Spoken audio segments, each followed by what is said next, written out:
Good morning, students. Now we are going to see about the 10th standard science revision reduced syllabus, the unit 7 atoms and molecules lesson. Okay, let us see the introduction of this lesson. You have learned in your lower classes that matter is around us everywhere. Matter is made of atoms. Matter is nothing but atoms. Okay. Curiously, the idea of atoms was first proposed by the Greek philosophers in the 5th century BCE, but their theory was more philosophical than scientific. சரியா அப்போ ஆரம்பத்தில் நம்ம அந்த creek philosophers வந்து இந்த மேட்ரை பற்றி பேசும்போது ரொம்ப ஃபிலாசபிக்கலாக மட்டும்தான், தத்துவ ரீதியாக மட்டும்தான் இருந்தது, சயின்டிஃபிக்காக இல்லை. So the first scientific theory theory of the atom was proposed by John Dalton அப்படிங்கிறவர் தான் சயின்டிஃபிக் தியரி, இந்த ஆட்டம்ஸை பற்றினா ஒரு சயின்டிஃபிக் தியரியை வந்து கொடுத்தாரு. ஆட்டம்ஸோட ப்ராப்பர்ட்டிஸ் என்ன, அதோட பிஹேவியர்ஸ் எப்படி இருக்கும் அப்படிங்கிறத. A few of the postulates of the Dalton's theory about an atom were found incorrect by the later on studies made by J.J. Thomson, Rutherford, Niels Bohr and Schrödinger. அதுக்கப்புறம் வந்தவங்க Dalton's தியரியை base பண்ணி theories analyse பண்ணி பார்க்கும்போது அவர் சொன்ன சில postulates தத்துவங்கள் வந்து எப்படி இருந்தது அப்படின்னா கொஞ்சம் தப்பாக இருந்தது. அதை வந்து கரெக்ட் பண்ணாங்க. யார் கரெக்ட் பண்ணாங்க அப்படின்னா J Thomson first, next Rutherford, then Niels Bohr and Schrodinger. இந்த light of the result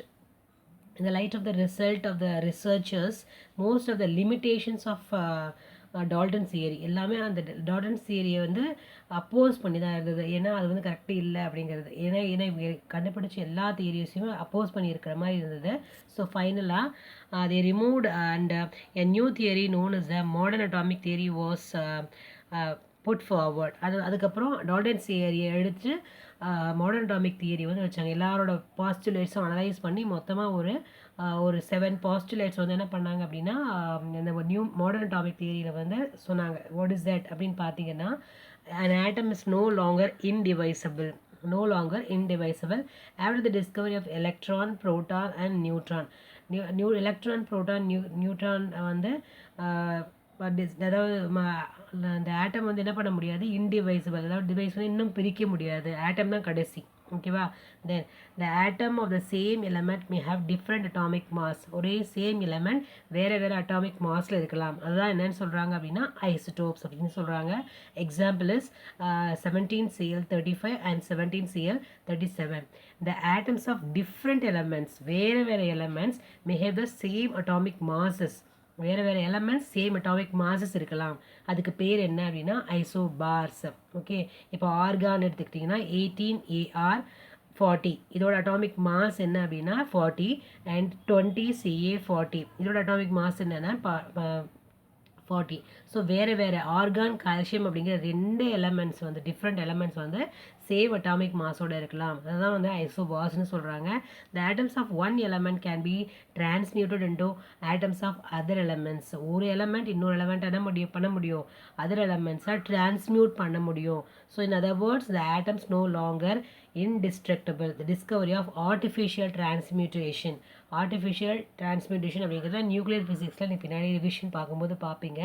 so அப்போ ஒரு ஆட்டமை இன்னொரு ஆட்டமாக என்ன பண்ண முடியும், டிரான்ஸ்மியூட் பண்ண முடியும் அப்படிங்கிறத சொல்லியிருக்காங்க. தென் the atoms may not always combine a simple whole number ratio. Atoms வந்து ஹோல் நம்பர் ரேஷியோவில் சிம்பிளாக இருக்காது. எக்ஸாம்பிள், இந்த குளுக்கோஸ் பார்த்தீங்கன்னா C6H12O6, இது வந்து சிம்பிள் ஹோல் நம்பர் ரேஷியோ, எல்லாமே 6ஓட மல்டிப்ளைஸாக வந்து இருக்குது. ஸோ அது வந்து இதுக்கு ரேஷியோ போடுறது ஈஸியாக இருக்கும். பட் இந்த சுக்ரோஸ்னு எடுத்துக்கிட்டிங்கன்னா C12H22O11. இப்போ H22O11 சொல்லும்போது அது ரேஷியோ போடுறது ஈஸி. C12க்கு வந்து என்ன தெரியாது, என்ன பண்ண முடியாது, ரேஷியோ போட முடியாது. So there is no way to write the simple ரேஷியோவில் எழுத முடியாது. So we should write what C/H/O. So அதை 12:20 22:11 மட்டும்தான் எழுத முடியும். அதை சிம்பிள் வேல எழுத முடியாது. இதுவே வந்து நீங்கள் குளுக்கோஸ் பார்த்தீங்க அப்படின்னா C6H12O6, இது 6 மல்டிப்ளைஸாக இருக்கிறதுனால நம்ம சிம்பிளாக எழுதலாம். அதனால தான் என்ன சொல்லியிருக்காங்கன்னா atoms may not always combine in a simple whole number ரேஷியோவில் இருக்காது அப்படிங்கிறத சொல்லியிருக்காங்க. The atom is the smallest particle that takes part in chemical reaction. the atom is the small, அதாவது ஒரு மாலிக்யூல் இருக்கிறது ஆட்டம் தான், ஒரு சின்ன பார்ட்டிகல். அதுதான் வந்து கெமிக்கல் ரியாக்ஷனில் டேக் அதை பார்ட் எடுத்துக்கும். கெமிக்கல் ரியாக்ஷனில் இப்போ மாலிக்யூல் ஃபுல்லாகவே எடுத்துக்காது. அதில் இருக்கிற ஆட்டம்ஸ் மட்டும்தான் என்ன பண்ணும், ரியாக்ஷனுக்கு உட்படும் அப்படிங்கிறத சொல்லியிருக்காங்க. The mass of an atom can be converted into energy. அந்த ஒவ்வொரு ஆட்டமோட மாஸும் எப்படி கன்வெர்ட் ஆகுது அப்படின்னா எனர்ஜியாக கன்வெர்ட் ஆகுது. Okay, that is what E is equal to mc². The modern atomic theory is the basis for all studies of chemical and physical process that involves the atoms. You have studied the most fundamental ideas about an atom in your lower classes. Let us discuss some more concepts about atoms in this system. அதாவது ஆட்டம்ஸை பற்றி சில concept என்ன பண்ண போகிறீங்க அப்படின்னா இந்த atoms and molecules எல்லாம் படிக்க போகிறீங்க. ஆட்டம்ஸ் அண்ட் மாலிக்யூல்ஸ், ஆட்டம்ஸ்னா என்ன அண்ட் மாலிக்யூல்ஸ் என்ன, what is the difference between atoms and molecules அப்படிங்கிறது என்ன பண்ண போகிறீங்க இந்த லெசனில் லேர்ன் பண்ண போகிறீங்க. Okay, now let us see the atom and atomic mass. Atom அப்படின்னா என்னென்னா இது வந்து என்னென்னா what is that, it is atom is a building blocks of matter. எப்படி ஒரு கட்டடத்துக்கு வந்து செங்கல் அப்படிங்கிறது முக்கியமோ, ஸோ அதே மாதிரி ஒரு மாலிக்யூலுக்கும் ஒரு மேட்டருக்கும் ஆட்டம்ஸ்ங்கிறது ரொம்பவே முக்கியம். As you know, anything that has a mass and occupies space is called matter. Atoms are the building blocks of matter. Since the matter has mass, it must be due to its atoms. According to the modern atomic theory, the atom contains subatomic particles. அப்போ modern atomic theory base பண்ணோம் அப்படின்னா ஆட்டமில் என்னென்ன இருக்குதுன்னு பார்த்தீங்கன்னா protons, neutrons and electrons. ப்ரோட்டான்ஸும் நியூட்ரான்ஸும் நியூக்ளியஸில் இருக்கும் and electrons வந்து அதை வந்து என்ன பண்ணியிருக்கும், ரிவால்வ் ஆகிட்டு இருக்கும். Okay, that is proton is a positive charge, electron is a negative charge. அந்த நெகட்டிவ் சார்ஜ் அந்த அவுட்டர் மோஸ்ட் ஆர்பிட்டாலில் சுற்றி வந்துட்டு இருக்கும். இந்த protons and neutrons have considerable mass. Protons and நியூட்ரான்ஸும் கன்சிடரபிள் மாஸ்னால் அந்த மாஸ் வந்து எப்பயுமே மாறாது. ஏன்னா but electrons do not have such considerable mass because the combination, இந்த எலமெண்ட்லாம் கம்பைன்ட் ஆகணுமோ அப்போ வந்து அதில் பார்ட்டிசிபேட் பண்ணுறது யாருன்னா எலக்ட்ரான்ஸ் மட்டும்தான். நியூட்ரான்ஸும் ப்ரோட்டான்ஸ் என்ன ஆகாது, கம்பைன்ட் ஆகாது. ஸோ அதில் வந்து ரெடியூஸ் ஆகிறதுக்கோ இன்க்ரீஸ் ஆகிறதுக்கோ வாய்ப்புகள் இருக்காது. ஸோ இதில் வந்து கன்சிடரபிள் மாஸ் எதுக்கு இருக்குன்னா ப்ரோட்டான்ஸ்க்கும் நியூட்ரான்ஸ்க்கும் மட்டும்தான் இருக்குது. Thus the mass of an atom is mainly contributed by its protons and electrons.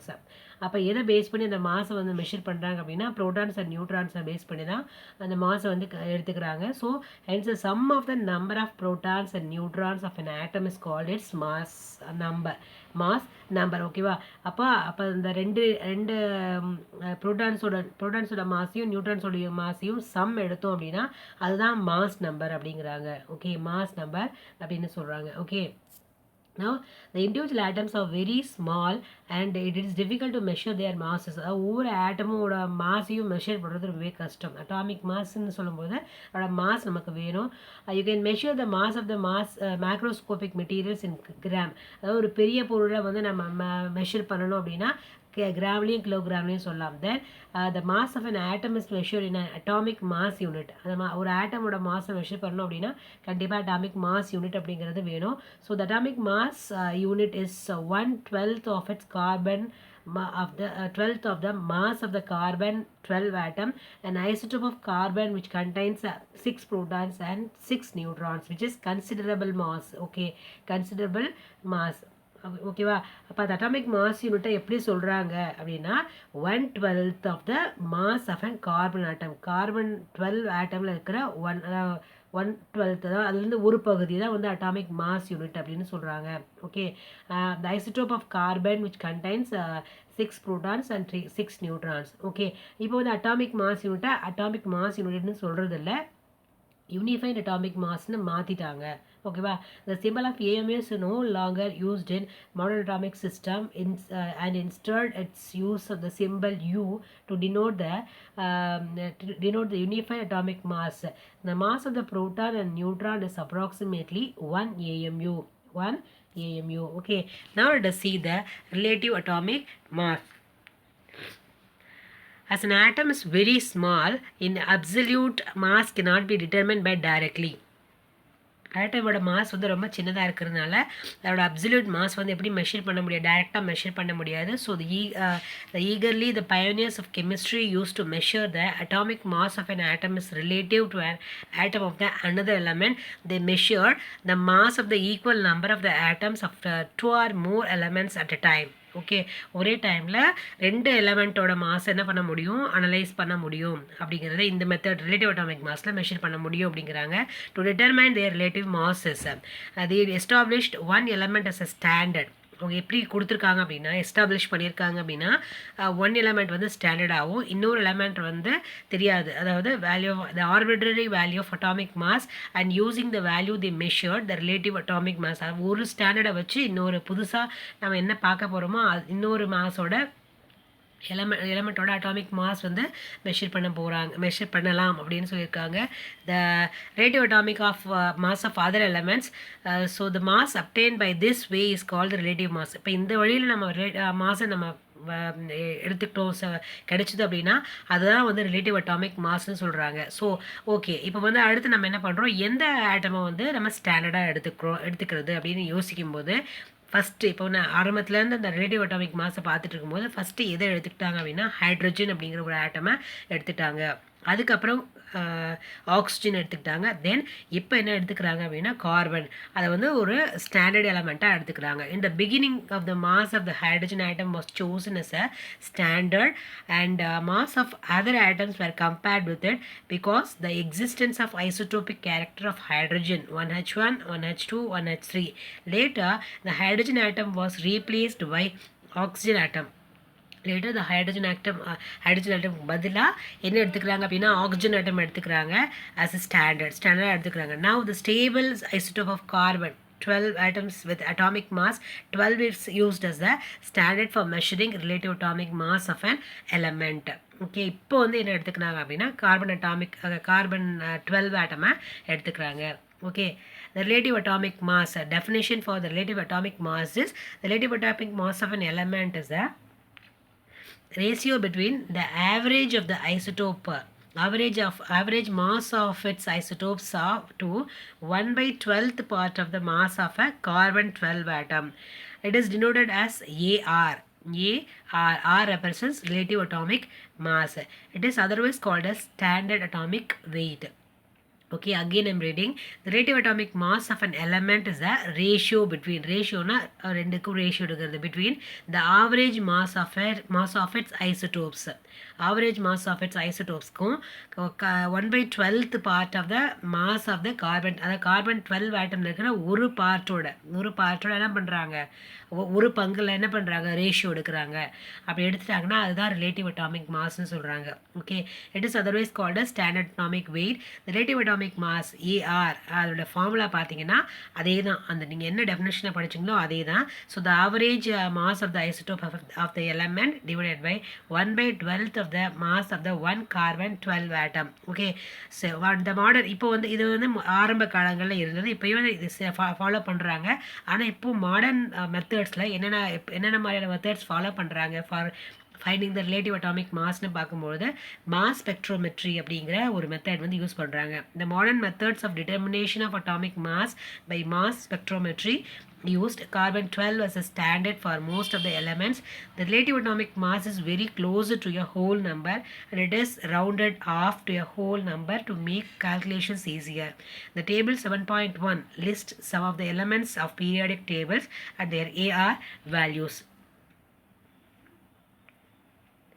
இந்த relative atomic mass of an elements carbon 12 scale, அதாவது கார்பன் 12 ஸ்கேல்னால் கார்பன் 12 வந்து ஸ்டாண்டர்டாக எடுத்துட்டு எதோட அட்டாமிக் மாஸ்லாம் மெஷர் பண்ணியிருக்காங்கன்னா hydrogen, carbon, nitrogen, oxygen, sodium, magnesium and sulphur. அப்படி பார்க்கும்போது ஹைட்ரஜனுக்கு 1, கார்பனுக்கு வந்து 12, நைட்ரஜனுக்கு வந்து 14, ஆக்சிஜனுக்கு வந்து 16, sodium 23 and magnesium 24 and sulfur is 32. Okay, then relative atomic mass is only the ratio. இப்போ ஒரு மாதத்துக்கு இன்னொரு மாதத்துக்கு ரேஷியோ கண்டுபிடிக்கும் போது அது வர யூனிட் வந்து என்னவா இருக்குன்னா யூனிட் இருக்காது. ஸோ கிராமில் மெஷர் பண்ணணும்னா we should add just a gram வந்து ஆட் பண்ணிக்கணும். Okay, if the relative atomic mass is only the ratio, so it has no unit, அதுக்கு வந்து யூனிட் கிடையாது. if the atomic mass of an element is expressed in grams, அதாவது அதை வந்து கிராம்ஸில் express பண்ணுறதா இருந்தால் it is called the gram atomic mass. அதை வந்து எப்படி சொல்லலாம் அப்படின்னா gram atomic massன்னு சொல்லலாம். Okay, the gram atomic mass of a hydrogen is equal to 1 gram. ஹைட்ரஜனோட கிராம் அட்டாமிக் மாஸ்ன்னு பார்த்தீங்கன்னா 1. So you just add gram, so we can call it as gram atomic mass. Okay, gram atomic mass of the hydrogen is equal to 1 gram. Gram atomic mass of carbon is equal to 12 gram. The gram atomic mass of nitrogen is equal to 14 grams, and gram atomic mass of oxygen is equal to 16 grams. Okay, now let us see the what is molecule and molecular mass. நான் இப்போ என்ன பார்த்தோம், atomic what is atom and atomic மாஸ்னு பார்த்தோம். இப்போ என்ன பார்க்க போகிறோம் அப்படின்னா what is molecule and what is molecular mass except noble gases. Noble gases தவிர, நோபல் கேஸஸ்னால் நீங்கள் ஆல்ரெடி உங்கள் கிளாஸில் நான் எக்ஸ்பிளைன் பண்ணியிருக்கேன். எந்த ஆட்டம் கூடயும் ரியாக்ட் பண்ணாத ஆட்டம் தான் நோபல் கேஸஸ். அதுக்கு வந்து அவுட்டர் மோஸ்ட் லேயர் எல்லாமே என்ன ஆயிருக்கும் அப்படின்னா ஆர்பிட்டல்ஸ் எல்லாமே கரெக்டாக ஃபில் ஆகிருக்கும், ஸ்டேபிளாக இருக்கும். இது என்ன பண்ணாது, வேறு ஆட்டம் கூட கம்பைன்ட் ஆகாது. அந்த ஆட்டம்ஸாக வந்து என்னென்னா நோபல் கேஸஸ். உன்னோட டேப்லெட் பீரியடிக் டேபிளில் பார்த்தீங்க அப்படின்னா நோபல் கேஸஸ்லேயே ஒரு காலம் 18th காலம் வந்து இருக்கும். ஸோ ஆர்கான், நியான், கிரிப்டான் இந்த மாதிரியான கேஸஸ்லாம் நோபல் கேஸஸ் சொல்கிறோம். இதெல்லாம் இதோட லேயர்ஸ் அவுட்டர் மோஸ்ட் ஆர்பிட்டல்ஸ் எல்லாமே ஃபில் ஆகிருக்கும். ஆக்டட் ரூலை பேஸ் பண்ணி அவுட்டர் மோஸ்ட் லேயர் எல்லாமே ஃபில் ஆகிருக்கும். ஸோ அதனால் இது எந்த ஆட்டம் கூடயும் என்ன ஆகாது, கம்பைன்ட் ஆகாது. ஓகேவா? இப்போ மாலிக்யூல்லாம் என்ன சொல்ல வராங்க அப்படின்னா except noble gases the atoms of the most of the elements are found in a combined form. எல்லா ஆட்டம்ஸும் கம்பைன்ட் ஃபார்மில் தான் இருக்கும். இப்போ ஆக்சிஜன் ஹைட்ரஜன் கூட சேர்ந்துச்சு அப்படின்னா தட் இஸ் வாட்டர். ஆக்சிஜன் வந்து கார்பன் கூட சேர்ந்துச்சு அப்படின்னா that is carbon di oxide. இந்த மாதிரி கம்பைன்ட் ஸ்டேட்டில் தான் இருக்கும். எப்பயுமே ஸ்டேபிளாக அதனால் இருக்க முடியாது. பிகாஸ் அந்த நோபல் கேஸஸை தவிர மற்ற எல்லா ஆட்டம்ஸும் அவுட்டர் மோஸ்ட் லேயர் ஃபில் ஆகாமல் இருக்கும். அவுட்டர் மோஸ்ட் லேயர் ஒன்று ஒரு எக்ஸ்ட்ராவாக ஒரு எலக்ட்ரான்ஸ் இருக்கலாம், இல்லை அப்படின்னா ஒரு கம்மியாக ஒரு எலக்ட்ரான்ஸ் இல்லை 2 எலக்ட்ரான்ஸ் இருக்கலாம். ஸோ அதை கம்பைன் பண்ணுறதுக்காக, அதை வந்து ஃபில் பண்ணுறதுக்காக அது என்ன பண்ணிகிட்டு இருக்கும், ரெடியாக வெயிட் பண்ணிகிட்டு இருக்கும். எந்த ஒரு நோபல் கேஸ் தவிர இருக்கிற ஆட்டம்ஸ் எல்லாமே வெயிட் பண்ணிகிட்டு இருக்கும். எந்த ஆட்டம் நமக்கு கிடைக்கும் நம்ம கம்பைன் பண்ணிக்கலாம் அப்படின்னு கம்பைன் ஃபார்ம் பண்ணலாம். Because of electrostatic force of attraction இருக்கிறதுனால என்ன பண்ணும், அதை பேஸ் பண்ணி ஆட்டம்ஸ் வந்து என்ன பண்ணும், சேர்க்க முயற்சி பண்ணும். It is called the molecule. அதுதான் என்னென்னு சொல்கிறாங்கன்னா மாலிக்யூல் சொல்கிறோம். Atoms are combine together to form molecule. Okay, the molecule is the combination of 2 or more atoms held together by strong chemical force of attraction. உங்கள் புக்கில் எடுத்துகிட்டு இந்த strong chemical force of attraction அப்படிங்கிறத underline பண்ணிக்கணும். அந்த chemical force of attraction இல்லை அப்படின்னா அந்த கம்பினேஷன் கம்பைன்டு ஆட்டம்ஸ் வந்து இருக்காது. ஸோ தட் இஸ் அது வந்து என்ன சொல்கிறாங்கன்னா கெமிக்கல் பாண்ட்ஸ்னு சொல்கிறாங்க. ஓகே, இப்போ வந்து ஆல் காம்பவுண்ட்ஸ் ஆர் மாலிக்யூல்ஸ். எல்லா காம்பவுண்ட்ஸும் மாலிக்யூல்ஸ் தான். ஆனால் but all molecules are not compounds. எல்லா மாலிக்யூல்ஸும் காம்பவுண்டாக இருக்காது. ஒய்? ஏன்னா ஆக்சிஜனோட கம்பைன்ட் ஆகி ஆக்சிஜன் மாலிக்யூல் வந்து ஃபார்ம் ஆகுது. ஓகேவா? தென் கார்பன் ஆக்சிஜன், அப்போ ஒரே ஆட்டம் கம்பைன் ஆகலாம், வேறு ஆட்டம் கம்பைன் ஆகலாம். அப்போ ஆல் காம்பவுண்ட்ஸ் ஆர் மாலிக்யூல்ஸ். எல்லா காம்பவுண்ட்ஸும் மாலிக்யூல்ஸ் தான். But all molecules are not compounds. Why அப்படிங்கிறது இந்த கொஷின் வந்து கேட்குறாங்க. Okay, now let us see the classification of molecules. A molecule may contain atoms of the same element or may contain atoms of 2 or more. அப்போ ஒரு ஆட்டம் அதே same ஆட்டமோட combine ஆகலாம். இல்லை அப்படின்னா ஒரு ஆட்டம் இன்னொரு வேறு ஆட்டம் கூட என்ன பண்ணலாம், கம்பைன் ஆகலாம். ஓகேவா? A molecule may contain atoms of the same element or may contain atoms of 2 or more elements joined in a fixed ratio in accordance with the law of definite proportion.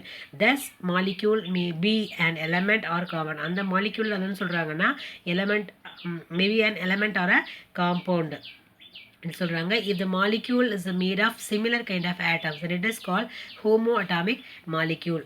சரியா? இப்போ maybe and element or a காம்பவுண்ட்னு சொல்லியிருக்காங்க இல்லையா? Maybe molecule R a compound. ஓகேவா? அது எலமெண்ட்டுங்கிறது வார்த்தை வராது, molecule தான். எலமெண்ட்னா வேறு, மாலிக்யூல்லாம் வேறு. அவங்க புக்கில் கரெக்ட் பண்ணிக்கோங்க. ஓகேவா?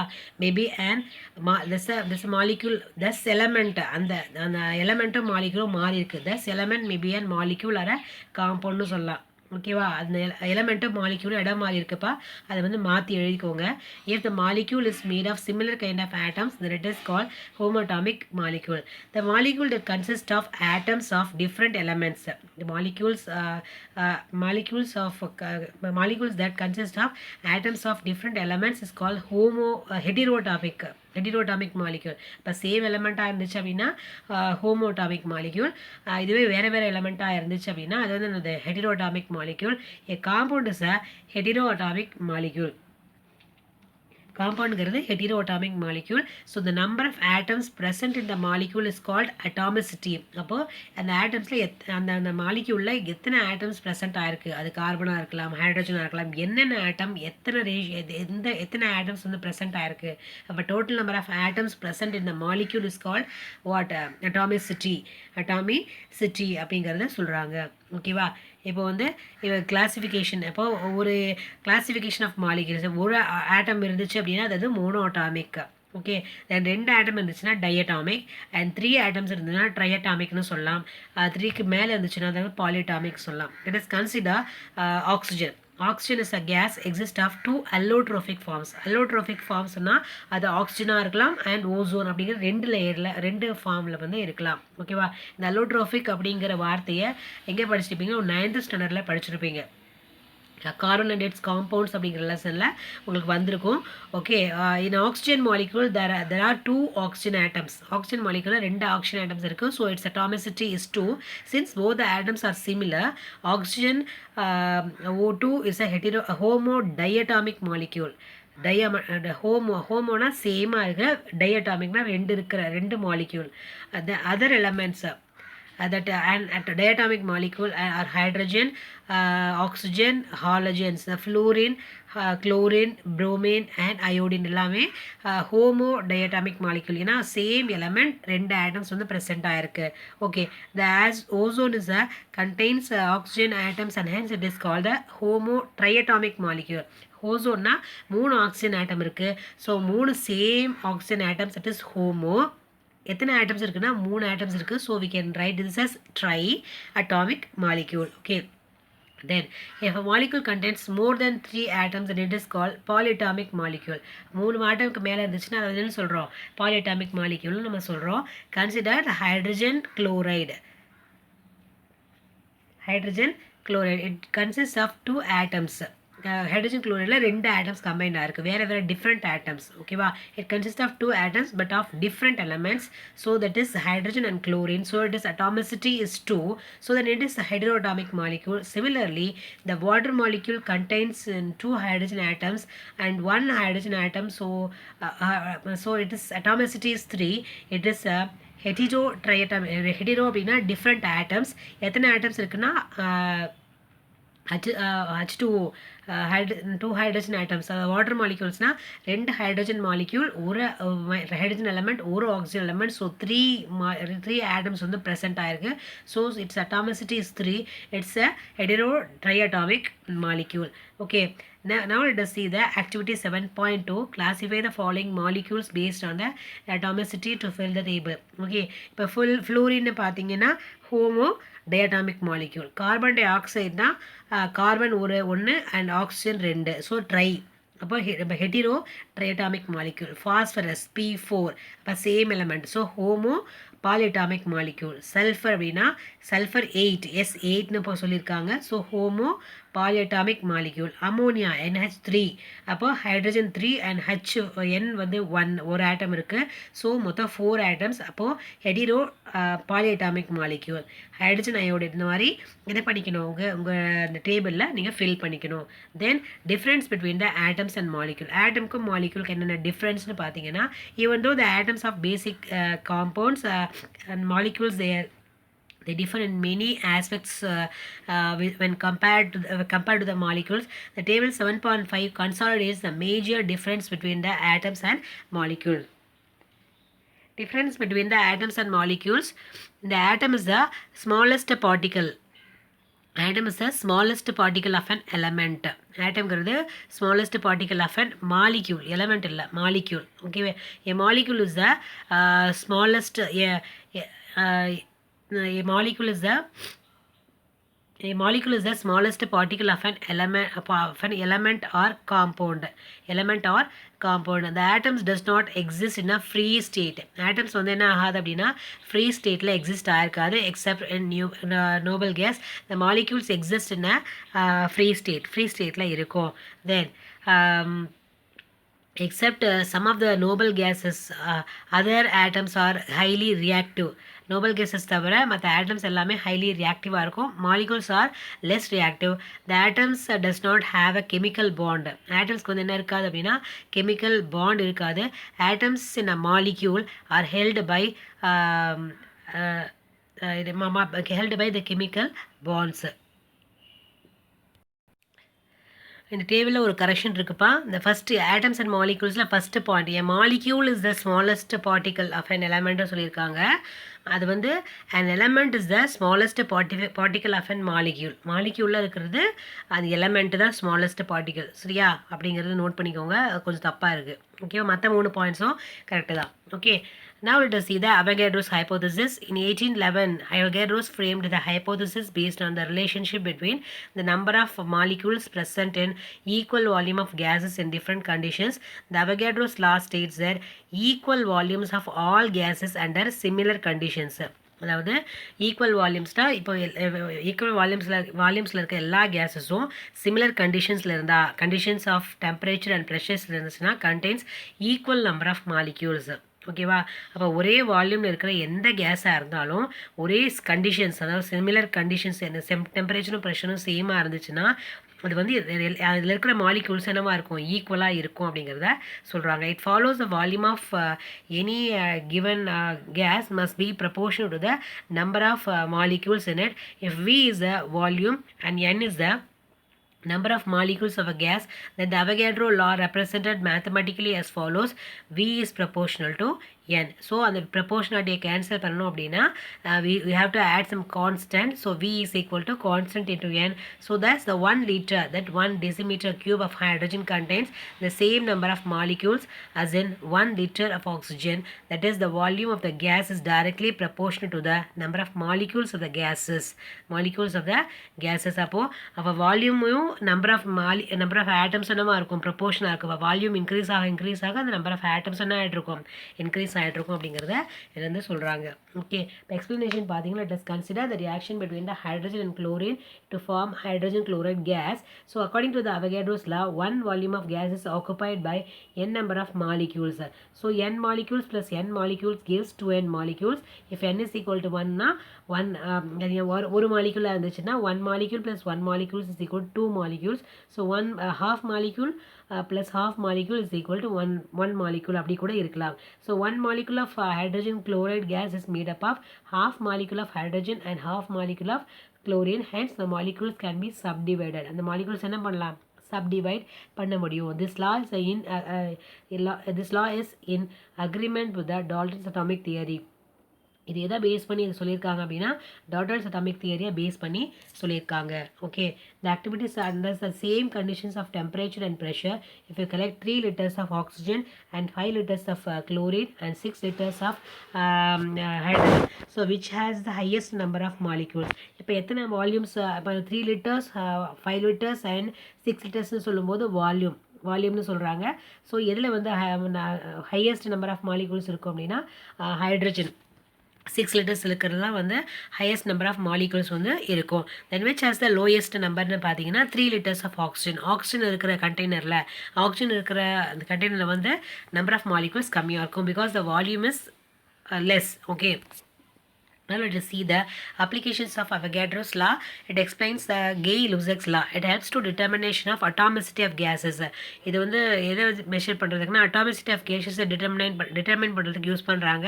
So the molecular formula of gases can be derived using Avogadro's law. It determines the relation between the molecular mass of vapor density and it helps to determination of gram molar volume of all gases. That is 22.4 liter at STP, standard temperature and pressure. Okay, next we are going to see about solved problems. Calculation of molecular mass. Calculate the gram molecular mass of the following: H2O, carbon dioxide and calcium phosphate. Okay, இப்போ H2O molecular mass பார்த்தீங்க அப்படின்னா mass of hydrogen is equal to atomic mass of hydrogen is equal to 1 and oxygen is equal to 16 அப்படிங்கிறத நம்ம தெரிஞ்சுக்கணும். பேசிக்காக என்னென்ன தெரிஞ்சுக்கணுமோ அது தெரிஞ்சுக்கணும். Then gram molecular mass is of H2O is equal to எத்தனை ஹைட்ரஜன் ஆட்டம்ஸ் இருக்குன்னா 2 ஹைட்ரஜன் ஆட்டம்ஸ் இருக்குது. ஹைட்ரஜனோட அட்டாமிக் மாஸ் என்னன்னா 1. So 1 into 2 plus 16. சரி, ஆக்சிஜனோட அட்டாமிக் மாஸ் 16 into 1 ஒரு ஆட்டம் இருக்குது. ஸோ 2 + 16 18. ஸோ கார்பன் டை ஆக்சைடுன்னு பார்த்தீங்கன்னா அதே அவ்வளோதான் என்ன பண்ணியிருக்காங்க எழுதியிருக்காங்க. So the gram molecular mass of carbon dioxide is equal to 12 into 1 + 16 into 2. So 12 + 32 is equal to 44 grams. So calcium phosphate, atomic mass of calcium is 40 and phosphorus is 30 and oxygen is 16. So the gram molecular mass of calcium phosphate is phosphate oda atomic mass 40. So 40 into 3 and phosphate oda atomic mass வந்து 30 and oxygen oda atomic mass வந்து 16. So 30 + 16 into 4 whole bracket of the 2.